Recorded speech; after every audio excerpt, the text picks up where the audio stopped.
All right, everyone, to Weekly. We are so committed to doing this that even here I am on Interstate 91 North, going from Massachusetts to Vermont.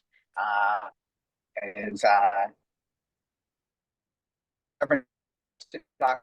Hughes, senior pastor at Orchard Park Presbyterian Church in Orchard Park, New York, just south of Buffalo, and Rabbi Jonathan Freirish. We are talking today these two topics. One topic. Uh, the one topic that has caught our attention today is the question. There's an antiviral. Uh,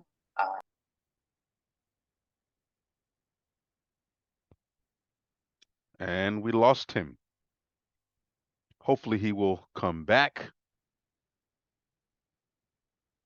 There he goes. He's back. We lost him for a minute. Sorry about that. I am back. Uh, so the article we're talking about is it's an article about a number of books looking at Brown v. Board of Education and whether or not it actually helped. Right. Specifically, whether or not just school integration, but integration in general helped the fate of Black Americans. Mm. So I want to start maybe before I ask you your opinions, which are much more salient than mine. I want to start at the conclusion of the article because I think it's worth saying that uh, the question of the fate of African Americans pre Brown v. Board of Education and post Brown v. Board of Education is a really big question because there's so much about African American communities that's different now than it Mm-hmm. was before 1956 or Yes. 1954. And and I, trying to decide which of it is on account of school integration and which of it is on account of other things is a big question. So Mm-hmm. recognizing that we're tackling not just an iceberg, but like the entirety of the ice sheet of Antarctica, and wondering whether a sunny day that got in 1.50 years ago is leading to the melting of the ice sheet. You know, recognizing that we are sort of in that level of a question to start with. So I really want to hear what you were about to say, Pastor Hughes, about Otis Moss III and his questions about integration versus segregation, and of course identity development in non-integrated communities as well. Right. So what were Right. you going to say? Well, Otis Moss III, who is uh, pastor of Trinity United Methodist Church, a very prominent African American historic African American congregation in the Chicago area, um, made a statement in a sermon many years ago. I don't remember exactly when, but he made a statement many years ago that it seemed to him that integration was the worst thing that ever happened to African Americans. And he got some push. He got well in the black church. We're not afraid to voice our approval or our disapproval as something that the pastor said. Okay. Usually it's approval. We'll say amen. We'll say all right. But if it's something we don't approve, we say mm-mm. So there was some and the consternation was due to the fact that Trinity United Methodist Church and the leaders of the church throughout the generations were very pivotal in the reversal of policies, racist policies in the city of Chicago. Their leaders often participated in nonviolent resistance during the civil rights movement, and so there's a long history of the Trinity Christian community really championing integration and fighting for integration and fighting for the integration of schools and integration of residential areas and things of that nature. And so for here, the current leader of this church, following Otis Moss the second and Otis Moss the first, saying the integration was the worst thing that it could have happened to black people, was a very controversial statement. And he goes on to preach a sermon, which not relevant here, but the statement rings true, even in my understanding of it. Not because the efforts of our country towards integration, right? The efforts of our government was basically a forced integration, right? Troops having to be placed at the front of these schools to allow black students, Ruby Bridges and all of her classmates, to attend a white school. The reason why integration doesn't really didn't really work well for black people is because there was no integration. And this is my point. My point is it didn't work because it wasn't a real or true integration. Integration means that you integrate. There's a sharing on both sides. True integration in America would have been black students going to white schools and white students going to black schools. It would have looked like white schools getting funding from the government on par with black schools getting the same kind of funding from the government. That's true integration, which did not happen. What happened was assimilation. What happened was colonization, right? Otis Moss III would say that black students since the 60s have been colonized because we all were led to believe that white schools were better. So integration would have said that all schools are good because we're all schools. What we experienced in the black community was indeed um, assimilation. So all of the black schools shut down, and all the black students went to all the white schools. So all of our historically black colleges and universities suffered. All of our black schools, all of the schools that produced the leaders of that day, right? Dr. King went to a black school. Abernathy, John Lewis, they all went to black high schools because those are the only schools we had. So our black schools were on par.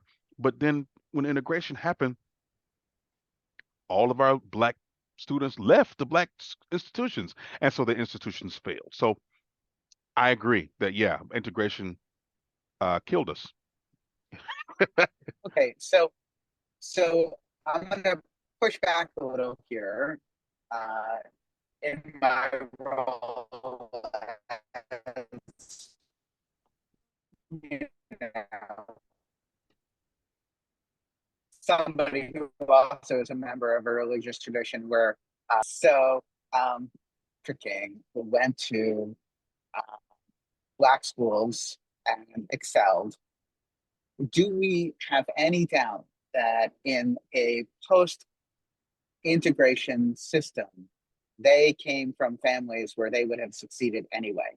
That in fact, what we attempted to do and failed at was solve a impoverished black school problem uh, by bringing impoverished black students into less impoverished white schools. But that in effect, what we ended up still with was an impoverished school problem.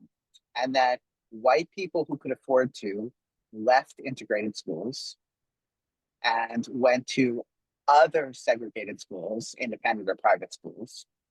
And that we, in general, in this country, have a public education sucks for everyone problem.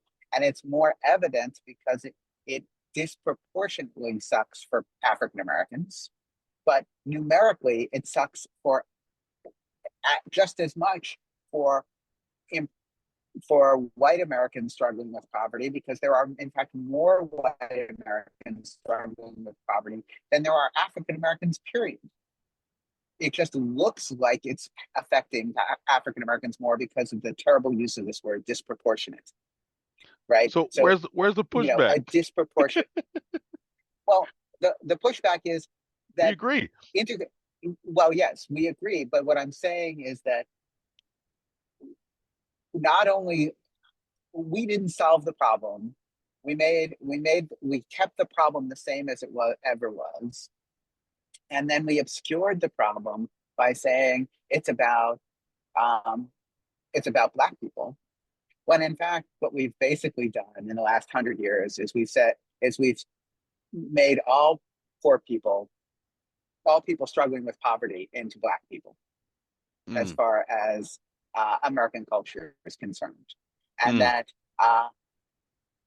and that we have a classism problem, and then in the popular culture we identify it as a racism problem. Well, because of course, race is a construct, and I will say this, and it's just my thing. Race has always been a construct to take away our awareness of the classism. Because what's the best way, you know, what's the best way to break the will of the proletariat, if I may use the term, is to divide the best way to divide the proletariat amongst themselves is race. Because if everyone that's poor banded together, who could stop us? And so you got to figure the oligarchs have to figure out a way to keep the proletariats from massing and organizing. So they put race in the mix. Okay. Um, I can't think of the guy's name. I know he wrote a book called The Invention of the White Race, and he talks about, prior to 1700s, there was no such thing as a white person or a black person, and that these ideas were constructed because there were too many poor people in America, in the colonies, I should say, that were rising up. There were slaves of all colors. There were slaves from Africa. There were slaves from the Caribbean. There were slaves from England. There were slaves from all over the world, and they were working together in the plantations. And people were saying, "Hey, look, man, they're oppressing all of us. Let's band together." Harper's Ferry Rebellion, all of these rebellions, and white people and black people and Native Americans and Irish and everybody were working together and fighting against, oppression and slavery. And the oligarchs said, "Well, hold on a minute. Let's figure out a way to break their will." And so they created this idea that, hey, there's black slaves and then there are white slaves. And if you're a white slave, you have an opportunities that the black slaves don't. And so that put a division, and here we are. And this directly connects to the degree to which public education is a countercultural project in the United States. Right. And because if there were real public education, if there were real level playing field of upward advancement, then that would undermine the oligarchical hold on Exactly. everything in this Right. country. So that integration and segregation are a distraction uh, on purpose. Right. That as you just outlined it, racism is a distraction on purpose, as we've mentioned Isabella Wilkerson's book Caste for Cast. Right. exactly this reason. That we have a myriad of ways in which people are distracted. So Hmm. here in our final sort of 20 minutes to try to figure out the world, uh, if we are and we began this conversation on Tuesday when we talked about what next, how do we bring more people to the table for this conversation, how do we Mm. diversify the ideas, because you and I are not enough to come up with an idea that's going to figure this Right. out. We're going Right. to need it. We're going to need a bigger table, Right. and at which everybody counts as a person, if we're going to start with personhood, in which we recognize everyone's soul. um, how do we put forward the idea of good public education on the one hand, and on the other, good community support? I mean, because we've got to bring in the Malcolm X idea, that which you would bring in if I didn't mention it, uh, that that African American communities need internal strength as well as external support, and we Hmm. need to figure out how to uh, and I think there's great already existing great resilience in the African American community. That if you're Yeah. looking for a community with resilience, you should extended families, supportive communities, adopted aunts and uncles and nieces and nephews, and a broad-based Right. community sense of family. African Americans do it better than most white Right. Americans anyway. Right. So, how do we leverage that into a real systemic change in education? How do we leverage that into a real systemic change that says vocational ed needs to be reintegrated into our schools. That we need to have, we Absolutely. don't just need liberal arts majors, we need electricians and we need Absolutely. plumbers and we need construction workers, Absolutely. we need Absolutely. pilots. Uh, Well, and we, so yeah. so how do we do this? Well, yeah, I mean, you're exactly right. I think what and you mentioned it. We need to move back to vocation training, electricians, mechanics. These are things, and understand that the reason why we moved away from them was the same. It's the same integration, it's the same assimilation tactics. Because what was happening in the black community was that the black community was becoming prosperous because we had these jobs. We worked in plants, we were mechanics, we were HVAC people, and we were unionized. It was the unions that really helped the black community gain economic prosperity. And so we have to get back to that. We have to get back to and I'll tell you your story. And I've told many people this, and it's hilarious, but it's kind of sad. When I was growing up, my mother told me that the if I could get a college degree, that I could write my own ticket in life. And so all of my high school years, I'm in middle school and high school, was all geared toward getting into college, to getting an education. You get an education, then you can get a great job, you get a great job, you can have great benefits, and you can live a good life. And so I worked hard. I took my SATs, my ACTs, this, that, and the other, all my tests, and I scored pretty well. And I got to college and I made it to college and I made it to college on scholarship and I was this great Guild Scholar at Clark Atlanta University, and I was a dual major, religion and philosophy and jazz, and I did all this other kind of crap. By the time I got out of college, my bachelor's degree didn't mean a damn thing. And I went to Why not? look for well, because the goalpost had been moved. There were too many people in the less desirable demographics that were getting education, and so that's not what they wanted. They don't want everybody to be educated, and so they moved the goalposts. And it used to be where you could get a bachelor's degree and you'd be okay. Now, no, it's got to be a master's, right? And so it's like I came out with nothing. I came out with scrap, and it was depressing because I put a lot of effort in that, and that's not really, well, I'm not gonna say that's not what I wanted to do, but I could have done so many other things with my life if I had not taken this higher education track. I have friends who didn't go to college and they were ridiculed for it. Now these friends are almost millionaires now, and they're retiring because they went to work as a mechanic and they opened their own mechanic shop and they have their own flourishing businesses. I have a friend who does HVAC in Arizona. He left the military and he went to some Corinthian college thing before the scandal, got certified in HVAC. Well, you don't have to be smart to do HVAC, and he makes $200,000 a year doing HVAC in Arizona because it's always flipping hot. So smart move, right? And I wish I had been aware of that because I probably wouldn't have gone to college. I would have done something else anyway. Um, you know, and so there's this idea there's this idea that the goalposts keep moving because you can't everybody can't be educated. Well, yes, and of course there's a profit motive involved. And there's a profit motive involved. Yeah. And yes, we identified on the flip side, there's the conservative oligarchical want to keep everybody working class and poor Right. and struggling together on one side.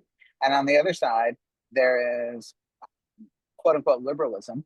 It's not really liberalism, but whatever the left embraces, which Yeah. said that we were tracking people in a racist way into vocational ed, Right. right? So we got rid of vocational ed because ostensibly it was racist, Right. because we had teachers who were saying, "Oh, like Malcolm X's experience, right? Malcolm X, who Right. said, you know, he was the best student in class, but his his teacher said, go and become a carpenter, That's while right. he was telling white students to go and become a lawyer." That's right. And which is actually now we have right now, because of course Anand Garandas called DEI in the Trump administration. He said Trump's DEI is disorder, entitlement, and impunity. That's Clever. which he said the group shot debacle only highlighted what has been true for the entire season since the inauguration. These are not even top shelf authoritarians. No. These are not some of history's brightest aspiring autocrats. No. These are people who need the help of Elon Musk's satellites to tell their head from their colon. So, so if we're going to attempt to take the ideas of liberalism, the ideas of meritocracy, and the ideas of people earning from what they're good at in a way that makes sense for society. Because again, society needs well-paid HVAC people. Society needs well-paid baristas. Society needs restaurants that don't force people below the poverty line. Yes. But what's happening is that our country is funneling white people into those positions. This is what my HVAC friend was telling me in Arizona, that when he graduated from his HVAC certification course, his graduating class, it was 30% Hispanic, maybe 2% black, and everybody else was white. And he said in 5 years, it was all white people. And I'm asking about, so what do you mean? What does that mean? He said, well, because they're not really advertising these things in black communities. They don't really want black or brown people to be in these positions because they are pushing us into higher education. Why? Because like you said, it's a profit thing. He said he got more applications for college. They were offering him scholarship. This man at that time, he was in his late 30s. And colleges were sending, he already had his business. The colleges were sending him information. Where? He never applied. He never did any of this stuff. They were sending him information because they wanted him to go to school. And this is what happened in the black community. And this is why the most educated demographic in America is black women, because they wanted black women out of the workforce. And they wanted black people out of the workforce and wanted black people in higher education, because that's another form of economic slavery, because you come out and you owe all of this money and there's no way you're going to pay it, and then you're not going to get a job, because the only people getting jobs are the people who know people, who are nepo people. Well, yes and no. I mean, again, look at the overlap of ideas here. Colleges and universities want to appear diverse because Yeah. because that is a liberal ideal, right? So, and employers want to look diverse too, and so Look, yes, it's an look appearance. diverse. Yeah. I mean, it's not changing the complexion or the gender balance in the C-suite.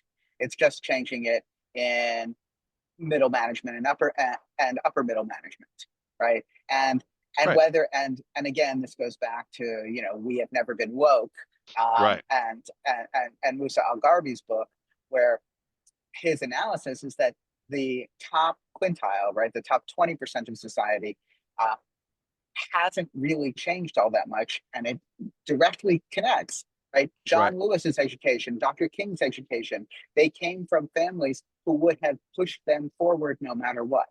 Right. And now we are making sure that we have that continued sort of visible presence, what is Right. identified, depending upon how you look at who says it, a tokenistic presence. Mm-hmm.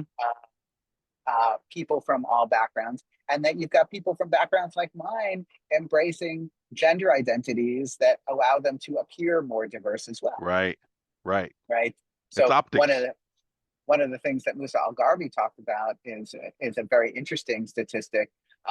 The number of people who are identifying as lesbian or bi or gay, but on an application or publicly, but don't show them actually being, Right. Right. which is really troubling in my mind. I mean, because I'm a heterosexual cisgendered straight guy, I can't really argue otherwise, because to do so, my very feminist wife would make sure that I were being honest about my identity in public if nobody else were, Right. and and as would my very progressive thinking children. And Right. so, I can't lie on a job application about who I am. Nobody's gonna. I am not a member of the LGBTQIA plus Right. community, except that I am an ally and an Right. advocate. And but that's not enough to get me a job. If Right. I would identify as bi, though, it might, Mm. because Right. suddenly I would check a, I would I would check a box. Right. And I think I think we need to push our natural allies, our natural accomplices on this, to think more broadly about the implications of selling identity short. If Yeah. identity, if integration, if integration is about appearances, then we're actually not advancing anybody. Right. And so I think uh, you know, and Ginny and I have been having this conversation about how do we get make education, give education the opportunity for people who want to be mechanics. We have a friend whose kid went directly to aviation mechanics out of high school, but Hmm. that's a countercultural move now. Yes, it is. I have a nephew and my stepbrother is pushing him to really embrace becoming a pilot as a 15-year-old. Yeah. Uh, Right. Again, this is a countercultural move now. Right. Uh, You know, so how yeah. do we? How, I think so. I think we need to push our teachers to start saying that college is not the end point for everybody, Point number even one. in our advanced schools. Point number one, that college is not the end all be all for your future, that there are other things. Point two, I think, you know, teachers need to teach students more life skills. Life skills. Oh my gosh. If I could go back in time, I would have demanded someone teach me how to do my taxes, someone teach me how to what is credit, how to get a loan, how to get a mortgage, how to understand these things, because in our ignorance we make these mistakes that cost us our lives, man. I you know, I got a great education, but I did not get the life skills that I needed. And so if we want to talk about how do we combat how do we empower the black, let's talk about the black community. How do we empower the black community? We say, first of all, college is not the end all be all, right? That's not your only pathway to a good future. We can offer other pathways. You can do vocation. Vocation is fine. Vocation is great. But above all, even if you don't go to college and you get your vocation, you become an HVAC technician. Do you know how to run a checkbook, balance a checkbook? Do you know how to apply and maintain a good credit score? Right? Most black people, we come out of high school, we don't even know what credit is. And you can't buy a house, you can't get a loan if you don't have credit. So most of us come out the gate with no credit or horrible credit. So these are the kind of things that we really need to be educating our students about and educating our children about, these life skills. How do you balance a checkbook? How do you do your taxes? What does it mean? What is a tax? What is a tariff? Most people don't even know what a damn tariff is. And they think that, oh, they're going to pay the tariff. No, we pay the stinking tariffs because we just don't have the kind of education. Meanwhile, people my age, cis white men my age, already have these skills. They already know these things. And I'm trying to ask them, how did you learn this? And they look at me like I have a third leg growing out of my head. Like, what do you mean?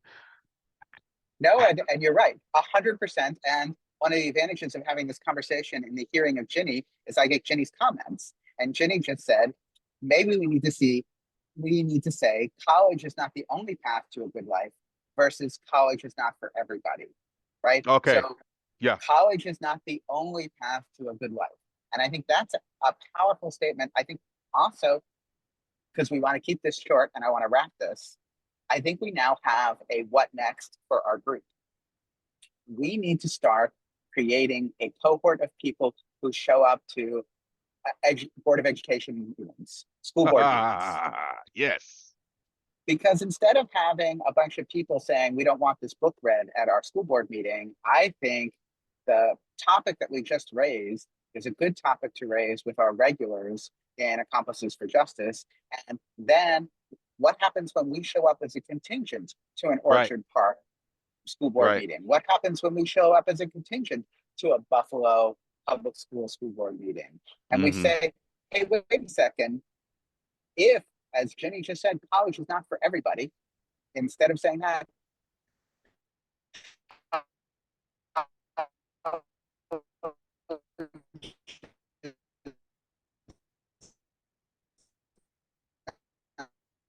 Uh-oh. Stay with us.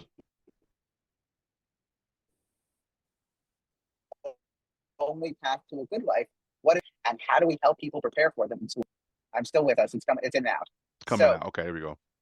all right. So, what are the paths to a good life, and how does school help us prepare for that? I think this Right. is our next conversation. I think there's a I like that. conversation we. I think there's a conversation we have more broadly, and then we bring it to our school boards. I like it. Great, great, Okay, great. look at that. We came up with something. I know, right? And in 30 Uh, minutes or it, less. it, it, it, it takes a village.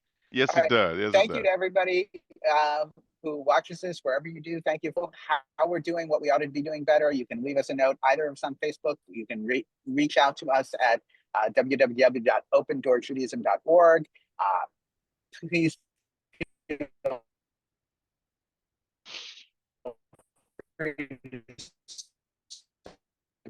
support us. And if you are a material supporter, you will get the Zoom link to this Yes, week. Thank you so much. And I look forward to continuing this conversation soon. I do Next time too. from a Thank you more very stable much. internet connection. Thank Yes. you. Have a great day. Blessings, Thank everyone. you. Take care. Bye. Bye-bye. You too.